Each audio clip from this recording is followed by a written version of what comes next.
Episode 3। Nurpur से निकलते हुए आलमगीर ने बशीर खान से फोन पर राब्ता किया। शब्बर और खादम को दरिया पार भेजा या नहीं। दूसरी तरफ की बात सुनकर फोन बंद करते हुए सरदार से मुखातिब हुआ। सरदार, बड़ी सरकार के हुक्म के मुताबिक मैंने पार वाले रस्सागिरों को यहाँ आने की दावत शब्बर के हाथ भेज दी है। रफीउल्लाह को दरियाई मगरमच्छों में इतना उलझा दूंगा कि वो हम पर तवज्जो ही ना दे सके। सरदार गहरी सोच में गुम था। सुनी अनसुनी करते हुए बोला, तुम अपने काम के बारे में बेहतर जानते हो। मैं मलिक फरीद के बारे में मुतफक्किर हूँ। मुझे नहीं लगता कि वो मेरी बात मान लेगा। वो माने या ना माने, चौधरी बासित को मैं अपनी राह पर लगाने में कामयाब हो जाऊंगा। तुम फिक्र ना करो। सरदार का चेहरा परेशानियों के आमाज का बना हुआ था। तवील और पुरखतर सियासी सफर में कभी ऐसा नहीं हुआ था कि उसके चारों तरफ दुश्मनों की घातें आबाद हो गई हों। वो हार मानने और झुकने वाला बंदा नहीं था। वो किसी गहरी सोच में मुस्तगरिक होकर ऐसी बिसात बिछाना चाहता था कि उसके तमाम दुश्मन आपो आप उसमें फंसते चले जाएं। एक एक करके वो सबको नीचा दिखा सकता था। मिलकर आने वालों की मचानों में आग लगाने के लिए कोई अनोखा लाहे-अमल तैयार करना चाहता था। निचली सतह पर थाने की सियासत से वो दुश्मन की जड़ें खोखली कर दिया करता था। रफीउल्लाह के आने से यह महज उसके हाथ से निकलने वाला था। अपने ऊपर बैठे खुदाई दावेदारों की दहलीज पर माथा टेक कर वो अपनी सियासी दुकान पर सौदा खत्म नहीं होने देता था। सिजदागाह तक जाने के रास्ते में मलिक फरीद सीना फुलाकर खड़ा होने वाला था। दिल में ख्याल आया कि जहां इख्तियारात नहीं चलते वहां वो रिश्वत के टोकरे हाथों में सजाए पहुंच जाता था और काम निकलवाने में कामयाब हो जाता था। इस दरबार में इख्तियार नहीं चलता, ना धौंस धमकी चलती है। रिश्वत झोली में भरकर गिड़गिड़ाने लगा। सच्चे परवरदिगार, तुमने कभी मुझे नीचा नहीं दिखाया। अब की बार भी कामयाबी के लिए भीख मांगने तुम्हारे दर पर आया हूँ। मुराद पाने पर हजरत बाबा साईं के मजार पर देगों की कतार सजा दूंगा। पूरे इलाके में तुम्हारे नाम पर लंगर बांटूंगा। आलमगीर उसके बहके हुए ख्यालात से बेखबर आने वाले वक्त के बारे में सोच रहा था। सरदार की आवाज पर वो चौंका। वो ड्राइवर से कह रहा था, आलमगीर को कोठी पर छोड़कर मुझे बाजार ले चलना। बेटी छुट्टियां गुजार कर वापस जा रही है, उसके लिए कुछ शॉपिंग करना है। कुछ देर बाद कार कोठी के गेट पर रुक गई। वो उतरा और सरदार फजल खान की बेटी शाहाना के बारे में सोचता हुआ अपनी कार की तरफ बढ़ गया। उसने 2-3 मरतबा शाहाना को इस कोठी में देखा था। एक बार सरदार उसे अपने जनान खाने में भी ले गया था, जहां उसकी शाहाना से रस्मी से मुलाकात हुई थी। गैर मामूली हुस्न की मालिका होने के बावजूद उसे एक आंख नहीं भाई थी। गुरूर और बदतमीजी के एतबार से वो अपने बाप से भी चंद कदम आगे निकलती दिखाई दी थी। अपनी वीरान हवेली में पहुंचा तो पता चला कि दरिया पार जाने वाले अभी तक वापस नहीं पलटे। वो केकर की मिसवाक को दांतों में दबाए चबाते हुए जंगल की तरफ निकल गया। जंगली घास कमर तक बुलंद थी। कांटों से बचता बचाता वो दरिया के पतन पर पहुंच गया। जहनी तौर पर वो काफी उलझा हुआ था। दरिया के खूबसूरत मंजर ने उसकी तवज्जो बटाते हुए खतरात की दुनिया से आरजी तौर पर उसे गाफिल कर दिया। वो जूते उतारकर पानी में उतर गया। ठंडा और शफाफ पानी उसके इस्तराब को जज्ब करने लगा। पानी घुटनों तक पहुंचा तो उसने पेशकदमी रोकते हुए मुंह हाथ धोए। चुल्लू में पानी भरकर सैर होने तक प्यास बुझाई। फिर निकलकर किनारे पर आन बैठा। ताहद्दे निगाह कोई दिखाई नहीं देता था। हर तरफ पानी ही पानी था। दरियाई मिट्टी की भीनी भीनी मखसूस महक, दरख्तों की सरगोशियां, मेंढकों की पानी में छलांगे लगाने और डराने की आवाजें, और कुछ भी ना था। वो सोचने लगा कि यही दरिया जिंदगी को बचाता है। जब अपनी बिसात से पांव फैलाता है तो मौत और तबाही बांटने लगता है। इंसान भी दरिया की तरह तब तक पुरसकून रहता है जब तक उसके ज़र्फ के मुताबिक खुदा उसे देता रहता है। जब मुतजाविज हो जाता है तो दूसरों के लिए अजाब बन जाता है।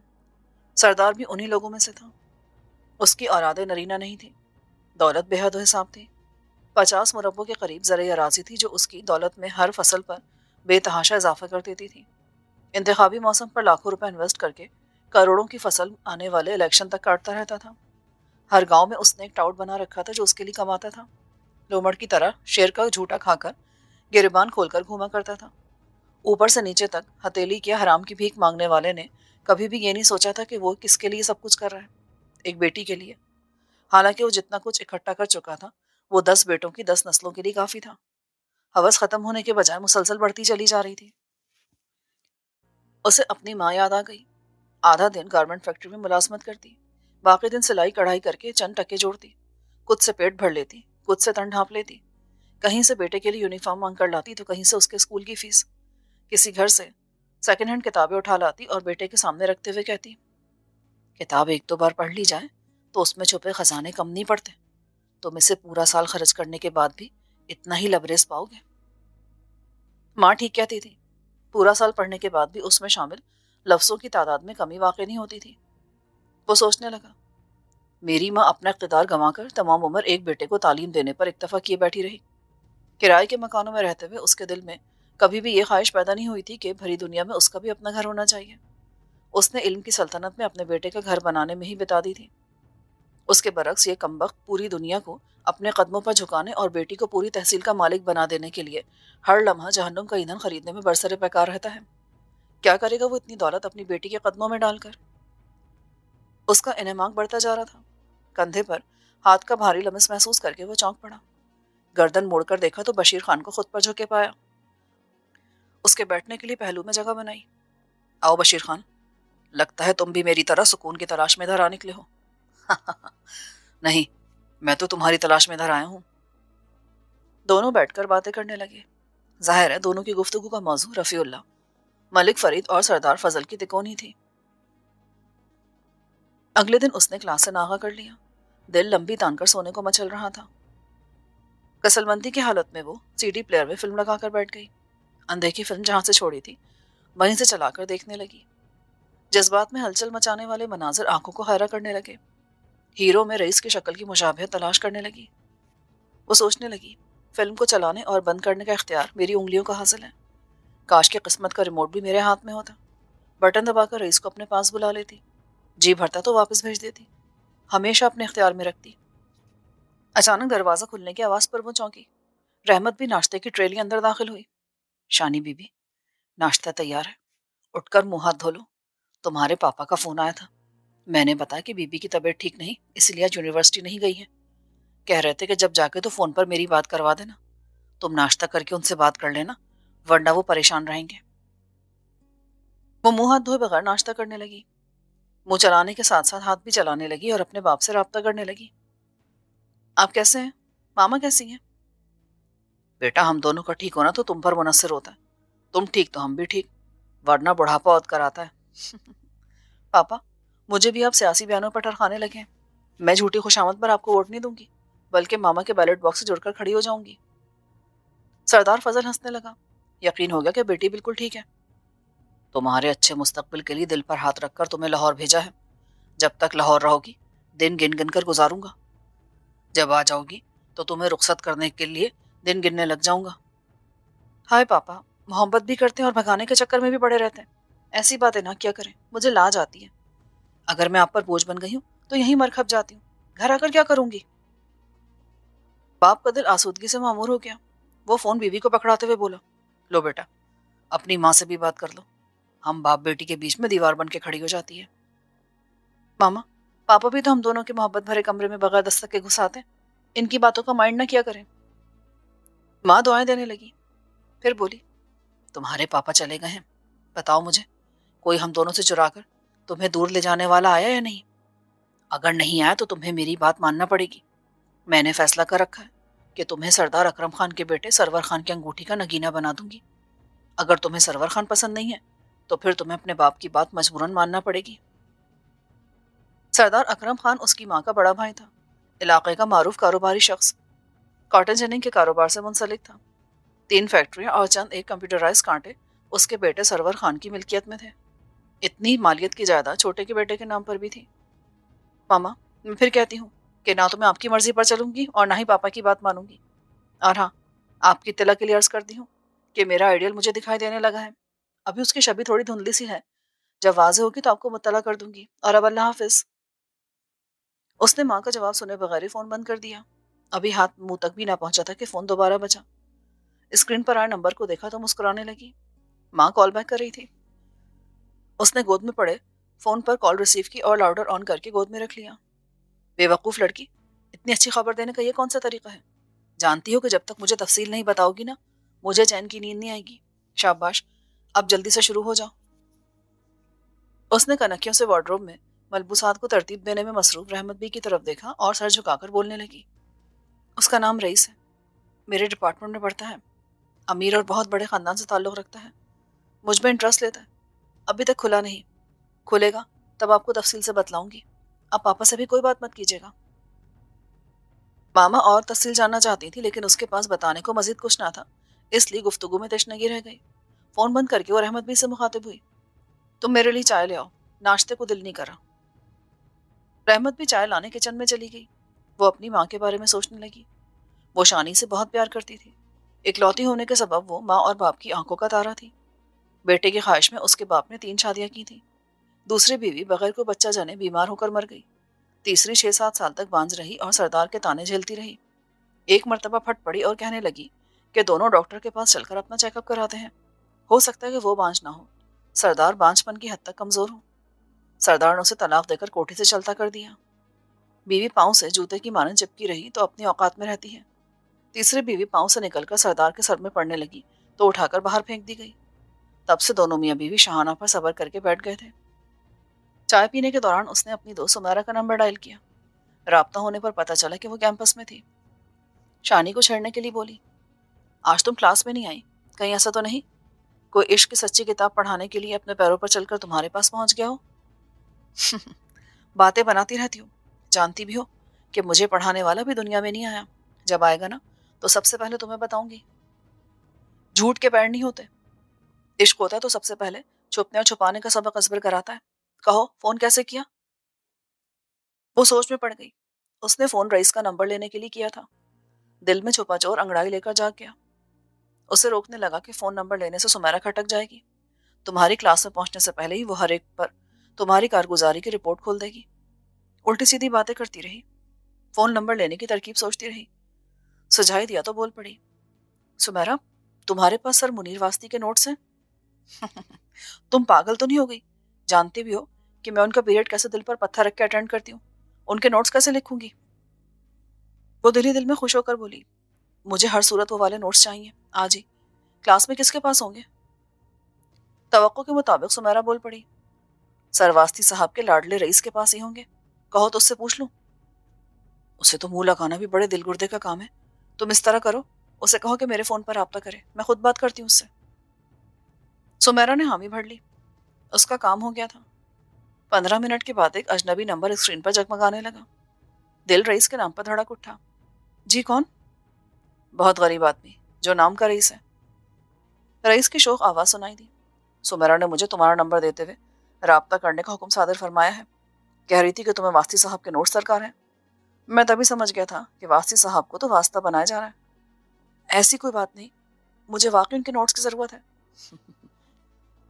अरे इसमें हंसने की क्या बात है? तो उसमें रोने की भी कोई बात नहीं। तुम शायद भूल गई हो कि चंद दिन कबल तुमने सादिया से नोट्स लेकर फोटो स्टेट कराए थे। वो कोई बात बनाना चाह रही थी मगर रईस ने कोई मौका ना दिया। वो बोला, पहली मर्तबा मुझे वास्ती साहब पर प्यार आ रहा है। खुद भले जितने भी खुश्क हैं, एक बंजर जमीन को जरखेज बनाने में कामयाब हो गए हैं। सदके जाऊं उन पर। बीज हाथ में लिए जरखेज धरती की तरफ बढ़ना चाहता हूँ। कहो कहाँ हूं? वो उसकी जुबान को रोकना चाहती थी और खुश भी हो रही थी। मसनूई खफगी से बोली, मेरा ख्याल है कि तुम मेरे इस तरह राब्ता करने पर गलतफहमी का शिकार हो गए हो। तकलीफ देने पर माजरत चाहती हूँ। दोबारा नोट सादिया से ले लूंगी। शुक्रिया तुम्हारा। शानी ने बाउजलत फोन बंद कर दिया। वो हेलो हेलो करता रह गया। चंद लम्हे बाद दोबारा कॉल आ गई। उसने रिसीव करने के बजाय लाइन काट दी। वो मुस्कुराते हुए उसका नंबर फोन बुक में सेव करने लगी। फिर फोन टेबल पर रखकर अंगड़ाई लेकर उठ खड़ी हुई। उसने जाकर शावर लिया। अपनी नोक पलक संवारने में खासा वक्त सर्व किया। फोन पर थोड़े थोड़े वक्फे बाद दस्तक होती रही। दिल की तसल्ली के लिए स्क्रीन पर लिखे हुए नाम को पढ़ लेती। रईस का नंबर सेव करते हुए उसने नंबर को अपने हाथों से रईस का नाम दिया था। अब अपने लिखे हुए हरूफ उसको अपनी तरफ मुतवज्जो करने लगे थे। रहमत भी को उसने बुलाकर ड्राइवर और बॉडीगार्ड को तैयार करने का हुक्म दिया। वो शॉपिंग करने के लिए बाजार जाने का इरादा रखती थी। वो तैयार होकर पोर्च में आ गई। ड्राइवर को अच्छी तरह समझाकर बैठ गई। गाड़ी मेन गेट से बाहर निकली तो वो सुर्ख रंग की कार को गेट के करीब खड़े देखकर चौंक पड़ी। इस कार को हर रोज वो कैंपस में देखा करती थी। उसके करीब से गुजरने पर उसने ड्राइविंग सीट पर विराजमान रईस को देखकर पहचान लिया। वो घबरा कर ड्राइवर और बॉडीगार्ड को देखने लगी। शुक्र है कि उन्होंने सुर्ख गाड़ी पर तवज्जो ना दी थी। नजरें मिलने पर वो दिलनशी अंदाज में मुस्कुराने लगा। उसके दिल में फख्र की तमानियत फैल गई। चाहने वाला कच्चे धागे से बंधा चला आया था। उसने गैर महसूस अंदाज में गर्दन मोड़कर पीछे देखा। उसे अपने पीछे आता देखकर वो निहाल हो गई। कॉरिडोर में पीछे ना मुड़ने वाला उसके कदमों पर कदम रखकर बेखुद होकर चला आ रहा था। बाजार आ गया था। जगह बनाकर गाड़ी पार्क करते हुए ड्राइवर ने गार्ड को आंखों ही आंखों में कोई इशारा किया। शानी के साथ गार्ड भी उतर आया। वो शहाना अंदाज में चलते हुए शॉपिंग प्लाजा में दाखिल हो गई। एक कदम पीछे रहकर गार्ड अपनी गन संभाले चौंका अंदाज में चल रहा था। पहले सोचा करती थी कि गार्ड और ड्राइवर की मौजूदगी में बंदे की शान बढ़ती है।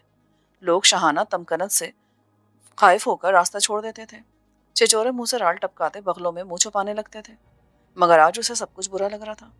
वो चाह रही थी कि गार्ड गाड़ी में बैठा रहे और सुर्ख गाड़ी वाला उसके नक्शे पा पर चलता हुआ उसके पहलू से आने लगे। बस नहीं चलता था। जानती थी कि गार्ड उसकी बात नहीं मानेगा। पीछे मुड़कर देखा तो रईस को आते पाया। वो सीढ़ियां चढ़कर प्लाजा में दाखिल हो गई थी। आज हस्बे तवक्को खवातीन का रश हद से ज्यादा बढ़ा हुआ था। वो बमुश्किल रास्ता बनाते हुए एक दुकान में दाखिल हुई। गार्ड गैर महसूस अंदाज में उसके साथ साथ था। कुछ चीजें खरीद कर वो गार्ड को थमाते हुए बोली, इन्हें गाड़ी में रखाओ, जल्दी वापस आना, मैं यहीं खड़ी मिलूंगी। गार्ड चंद लम्हे सोचता रहा, फिर हाथ बढ़ाकर शॉपिंग बैग थामते हुए बोला, आप बेफिक्र होकर शॉपिंग करें, ज्यादा वजन नहीं है, मैं उठा लेता हूँ। वो बुरा सा मुंह बनाकर आगे बढ़ गई। उसने चंद गैर जरूरी तौर पर सूट खरीद लिए, पैक कराए बगैर गार्ड को थमा दिए। वो शशो पंज में पड़ गया। सूट उठाकर चलता हुआ तमाशा लगता था। एक दुकान के सामने रुककर बोला, आप कॉस्मेटिक्स खरीदें, मैं सूट गाड़ी में रख कर आता हूँ। ओके। बोझल हुआ तो रईस लपक कर उसके करीब आ गया। मुस्कुरा कर बोला, पहली मर्तबा पता चला कि बड़े घर की लड़की का कुर्ब पाने में कितनी मुश्किल पेश आती है। कहो, कैसी हो? तुम कैसे हो? जल्दी जल्दी कह देता हूँ, तुम्हारे बगैर हर पल गिरा गुजरता है। सोचता हूँ कि अगर मुझे मोहब्बत होगी तो इसका अंजाम क्या होगा। अगर नहीं हुई तो दिल में इतनी बेचैनी क्यों भर गई है कि बरसों से देखी भाली चीजें भी अजनबी और बेमाने दिखाई लग देती हैं। अगर तुम ये सोचते हो कि मैं तुम्हारे साथ फ्लर्ट कर रहा हूँ तो यकीन दिलाने के लिए पेशकश करता हूँ कि चंद दिन मेरे साथ चलो, मुझे परखो। तुम्हें ना तो छूऊंगा, ना इजहार मोहब्बत तलब करूंगा। दो अच्छे दोस्तों की तरह हम तब तक मिलते रहेंगे जब तक तुम चाहोगी। वो मुस्कुराने लगी। मैं लाहौर पढ़ने के लिए आई हूँ, हालांकि मुझे पढ़ने की कोई ज़रूरत नहीं है। मेरे बाप ने मेरे लिए इतनी दौलत कमा रखी है कि मेरी 7 पुश्तों की फजूल खर्चियों का बआसानी बोझ उठा सकती है। पहले तुम अच्छे नहीं लगते थे, सच कहती हूँ। दोस्ती में झूठ नहीं सचता। करीब आए हो तो दिल तुम्हारी तरफ खींचने लगा है। ये भी जानती हूँ कि तुम चाहते हो मगर चाहने वाले नहीं हो। चंद दिन बाद भंवरे की तरह फूल बदलने के चक्कर में पड़ जाओगे। इसके बावजूद तुम्हारी दोस्ती के बड़े हुए हाथ को धुतकारूंगी नहीं। लाओ, हाथ बढ़ाओ, वादा करो कि मेरी मर्जी के बगैर मुझे हाथ तक नहीं लगाओगे। उसने झट से अपना हाथ पेश कर दिया। अपना हाथ मेरे हाथ में देकर तुमने मोहब्बत की पहली बख्शिश अता कर दी है। हाथ पकड़कर दिल तक पहुंचना मेरा काम है और मुझे अपना काम करना आता है। रईस के हाथ में उसका नर्म, नन्हा और पुरगुदास हाथ हफ्ते अकीम की तरह आया था, जो लंबे लंबे डग भरकर आते हुए गार्ड की नजरों में भी आ गया। गार्ड ने करीब पहुंचकर घूरती नजरें उस पर मरकूज करते हुए खामोश जुबान में समझाया, आज हाथ लगाया है, आइंदा हाथ लगाओगे तो फिर तमाम उम्र हाथ मलते रह जाओगे। शानी ने जल्दी से उसको मुखातिब किया, ये मेरा क्लास फेलो है। Good bye mister rice, class में मुलाकात होगी। शॉपिंग में मेरी मदद की कोई जरूरत तो नहीं है ना? वो हाथ लहराकर बाय कहता हुआ एक दुकान में घुस गया। शानी गार्ड के साथ आगे बढ़ गई। दिल में थोड़ी सी घबराहट होने लगी थी। गार्ड ने उसको रईस के साथ देख लिया था। घर जाते ही वो पहला काम यही करेगा कि उसके बाप को आगाह करेगा कि एक लड़के ने उसका हाथ अपने हाथ में लेकर उसके फर्श को बालों से पकड़कर झंझोड़ने की कोशिश की है। जूते चेक करते हुए उसकी तवज्जो रईस पर ही मरकूज रही। सेल्समैन जिस जूते की तारीफ करता वो उसे पैक करने का ऑर्डर दे देती। 5-6 जोड़े खरीदने के बाद वो शू स्टोर से बाहर निकल आई। उसकी शॉपिंग मुकम्मल हो चुकी थी। एक दो दुकानों पर बिला जरूरत ठहरकर अशिया चेक करती रही। फिर इस काम में भी बोरियत होने लगी तो उसने गार्ड को चलने का इशारा किया। प्लाजा से बाहर निकली तो खुद को बेपनाह भीड़ में पाकर झंझला गई। लोग चलते हुए दूसरों पर ध्यान देने के आदी नहीं थे। अचानक कान फाड़ देने वाला धमाका हुआ। यूं लगा जैसे आसमान फट पड़ा हो। उसने कानों पर सख्ती से हाथ रखे। चंद कदमों के फासले पर प्लाजा की बालाई मंजिल की बैरूनी दीवार गिरी थी, जिसके नीचे कई आदमी आ गए थे। धक्कम पेल और शोरगुल ने कयामत का मंजर बना दिया था। कुछ सुझाई नहीं दे रहा था कि धमाका कहाँ हुआ और किस सिमत जाना है। वो एक तरफ को भाग खड़ी हुई। ठोकर लगी तो मुंह के बल जा गिरी। जल्दी से उठकर भागने लगी। शोर में एक ही बात सुनाई दे रही थी कि कहीं बम फटा था और 20 बंदे गिर गए थे। गिरने वालों में कितने मरे कितने बचे ये पता नहीं चलता था। दिल को तेज धड़का लगा था। एक के बाद दूसरा बम भी फट सकता था। चंद लम्हों में वो प्लाजे से काफी दूर निकल आई। हर तरफ भगदड़ मची हुई थी। खौफ, दर्द और थकन से बेहाल होकर वो रुक गई। लंबे लंबे सांस लेने लगी। ऐसे में उसके पहलू में कोई नोकदार चीज चुभी। उसने घबराकर पहलू में देखा। गर्म ऊनी चादर में मलबूस एक खौफनाक शक्ल वाला आदमी उससे लगकर खड़ा था। उसका ऊपर का सांस ऊपर और नीचे का नीचे रह गया। सरसीमा निगाहों से बाएं तरफ देखा। रही सही कसर भी निकल गई। वैसे ही एक और शख्स रास्ता रोक कर खड़ा था। वो सहमी नजरों से उन्हें देखने लगी। पूछने की जरूरत भी ना हुई। पहलू में रिवॉल्वर की नोक चुभोने वाले चादरपोश ने सरगोशियाना अंदाज में निहायत सफाक लहजे में कहा, उस गाड़ी की तरफ चलो, वरना कलेजे में गोली उतार दूंगा। यूं लगा जैसे उसके कदमों ने उसका वजन सहारने से इनकार कर दिया हो। खौफजदा निगाहों से उसने इधर उधर देखा। बॉडीगार्ड और ड्राइवर कहीं दिखाई ना दिए। बम फटने से फैलने वाली भगदड़ में वो ओझल हो गए थे।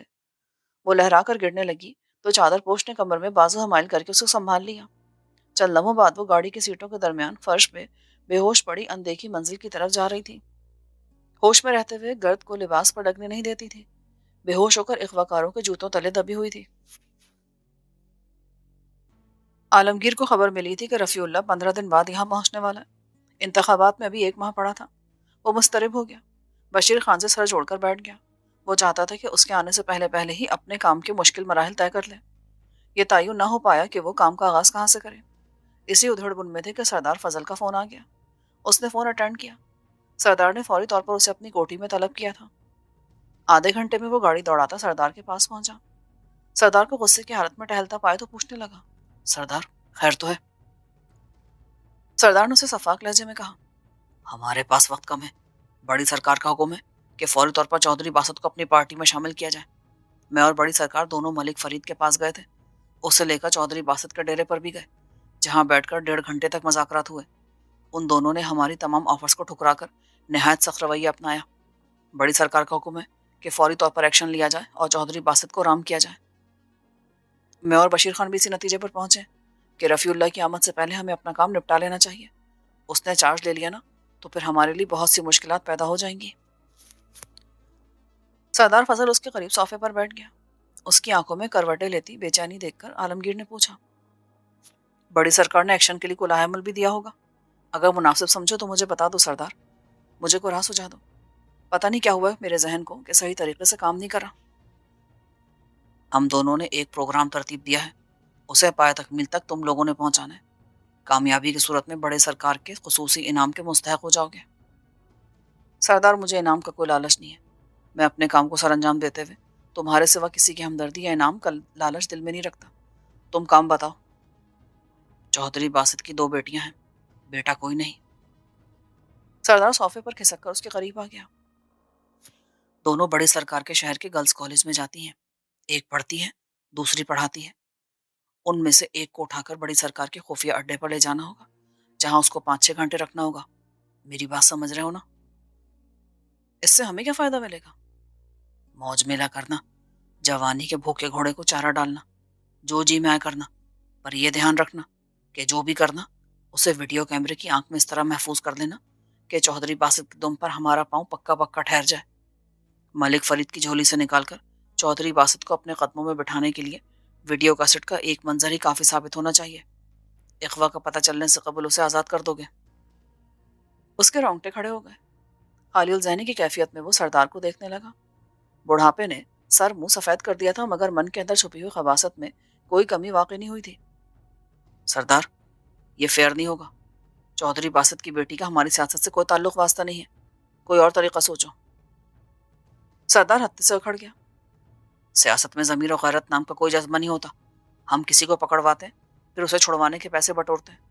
गरीबों की गुर्बत को उनके मुंह पर मारकर उनके मुंह से निवाला छीन लेते हैं। ज़कात की रकम के पहले हकदार हम होते हैं। तुम जो कुछ करते फिर रहे हो, क्या ये जायज़ है? क्या ज़मीर इन कामों की इजाज़त देता है? हरगिज़ नहीं। मोहब्बत और जंग में सब कुछ जायज़ होता है। चौधरी बासित की कोई कमज़ोरी हाथ नहीं लगने वाली। देव की जान जिस महीना में अटकी हुई है, उसी को गर्दन से दबोच कर देव को कदमों में सरनगू करना पड़ेगा। इज्जत हाथ में आने पर वो कोई कानूनी चाराजोई करने के काबिल भी नहीं रहेगा। वो चंद मिनट तक मज़ाहमत करते हुए उसे बाज रखने की कोशिश करता रहा। वो ना माना तो मजबूरन आलमगीर को ही मानना पड़ा। वो हामी भर कर अपने ठिकाने पर पहुंचा। बशीर खान को सरदार का हुक्म सुनाया। कुछ देर के बाद पांचों सर जोड़ कर बैठे सलाह मशवरा कर रहे थे। बशीर खान समेत सभी चौधरी बासित की शहरक पर पूरी कुव्वत से पंजा जमाने के हक में थे। आलमगीर उनके जज्बात को समझता था। गंगा स्नान करते हुए देवी के दर्शन मिलते दिखाई देते थे, इसलिए सभी पुरजोश थे। कुछ ही देर में सरदार का हुक्म मानने का फैसला हो गया। बशीर खान बोला, इस मर्तबा पहले की तरह नहीं होगा कि तुम शिकार को भगाकर फायरिंग करने लगो और सरदार की आंखों में धूल झोंक दो। ये याद रखना कि इस मर्तबा शिकार की हमें भी जरूरत है। उसे दिली तौर पर चौधरी बासत की बेटी से कोई हमदर्दी नहीं थी। उसकी जिंदगी में ऐसे कई वाकयात रोनुमा हो चुके थे। वो सिर्फ रफीउल्लाह से डर रहा था। मबादा के मलिक फरीद इस मामले में कूदकर रफीउल्लाह को चार्ज लेने से पहले घसीट ले। उसे बड़ी सरकार के असर रसूख का भी बखूबी इल्म था। उसे यकीन था कि जिले में कोई माई कलाल ऐसा नहीं जो बड़ी सरकार को फलांग कर उसे गिरफ्त में ले सकता हो, मगर ईमानदार ऑफिसर का शिकंजा बहुत मजबूत होता है। सरदार ने उसे बड़ी सरकार से राब्ता करने और डिक्टेशन लेने की भी हिदायत की थी। उसने नंबर डायल किया। राब्ता होने पर मुअद्दिब लहजे में बोला, सरदार फजल खान ने आपसे राब्ता करने का हुक्म दिया था। सरदार मुजफ्फर अली की भराई हुई आवाज सुनाई दी, तुम कल किसी वक्त मेरी कोठी पर आ जाओ, मैं शेरू को पाबंद कर दूंगा, वो भी यहीं मिलेगा। तुम दोनों बैठकर प्रोग्राम तरतीब दे लेना। ये ख्याल रखना कि कल रात तक या परसों तक ये काम मुकम्मल हो जाना चाहिए। हमारे पास ज्यादा वक्त नहीं है। उसने ओके कहकर राब्ता मुनक़ता कर दिया। ज़ेरेलब बड़ी सरकार को गालियां देते हुए बड़बड़ाने लगा, तुम्हारे बाप के पास भी ज्यादा वक्त नहीं था कमीने आदमी। हिम्मत करो और मर्दों की तरह आगे बढ़कर चौधरी बासित और मलिक फरीद पर हाथ डालो तो जानू। साजिशियों की तरह गैर मुताल्लिक और मासूम लड़की पर भूखे भेड़िए छोड़कर तमाशा देखना चाहते हो। लानत है तुम्हारी मर्दानगी पर। बशीर खान मुस्कुराने लगा, पीठ पर थपकी देते हुए बोला, वो कभी कभी शेर को जायका बदलने के लिए नरम नरम घास पर भी मुंह मार लेना चाहिए। अक्सर शिकारी जानवर हाजमा दुरुस्त रखने के लिए चारा खाते ही रहते हैं। वो बेजारी से बोला, तुम्हारी जिद पर हथियार डालकर मैं ये गंदा काम करने चला हूं, वरना उनकी खातिर मैं ये जुल्म कभी ना करता। रात सुनसान हवेली में उतर आई। आज उसका दिल बुझा बुझा सा था। गहरी सोच में गर्क चारपाई पर लालटेन की ररसती रौ पर निगाहें जमाए बैठा था। काफी देर गुजर गई। आने वाली ना आई तो उसकी कमी महसूस करने लगा। वो बंद होठों के अकब में चिल्ला उठा, आज मेरा मगज चाटने के लिए तुम्हारे पास वक्त नहीं है। अचानक वो सफेद अक्स लहरा गया। उसने सुना कि माँ गमजदा लहजे में कह रही थी, इल्म दीन से आलमगीर बनने वाले, अगर तुमने पढ़ा होता तो कभी भी किसी औरत पर हाथ उठाने की हिम्मत ना करते। रोज कहते हो कि फिरौन के लिए मूसा बनकर इस राह पर चल निकले हो। बताओ, क्या तुम एक बुरे इंसान को फिरौन नहीं बना रहे हो? अम्मा, तुम फिक्र ना करो, मैं एक तरफ जुर्म करता हूँ तो दूसरी तरफ नेकी भी करता हूँ। जानती हूँ मैं कि तुम किस नेकी की तरफ इशारा कर रहे हो। वो भी औरत है। तुम एक तरफ नहीं, दोनों तरफ जुल्म करने चले हो। मैं तो कहती हूँ लौट आओ, खुद को कानून के हवाले करके अल्लाह से माफी मांगो। हो सकता है तुम्हारे आंसू उस जाते बाबरकत को पसंद आ जाए और वो तुम्हें तुम्हारे गुनाहों समेत बख्श दे। वो हंसने लगा तो वो बोली, गौर कर इल्मदीन, तेरी हंसी में भी फिरौनियत ओहद कर आई है। वो पागलों की तरह हंसने लगा। उसके साथ ही जाग गए। उसे यूं हज़ियानी अंदाज में हंसते देखकर परेशान हो गए। उसकी चारपाई पर बैठकर उसे झंझोड़ने लगे। कोई कह रहा था कि उसके दिमाग ने गर्मी पकड़ ली है, कोई सरसाम बतला रहा था। कोई नहीं जानता था कि वो अपने पूरे हवास में था। बेटे की तवज्जो बढ़ते देखकर माँ ओझल हो गई। समझाने वाली बात समझा गई थी। जिसे अपने पीछे लगाना चाहती थी वो गच्चा देकर निकल गया था। पानी पिया। बशीर खान ने दूध गर्म करके दिया। देर तक सरदर्द का बहाना करता रहा, फिर लिहाफ में दुबक कर सो गया। अभी उसे अगले दिन के लिए प्लानिंग करना थी। सरदार फजल और सरदार मुजफ्फर अली के लिए चौधरी बासित की इज्जत के आसमान का तारा तोड़ कर लाना था। उसके नजदीक ये कोई मुश्किल काम नहीं था। अपनी माँ को चुप कराना उसे मुश्किल दिखाई दे रहा था।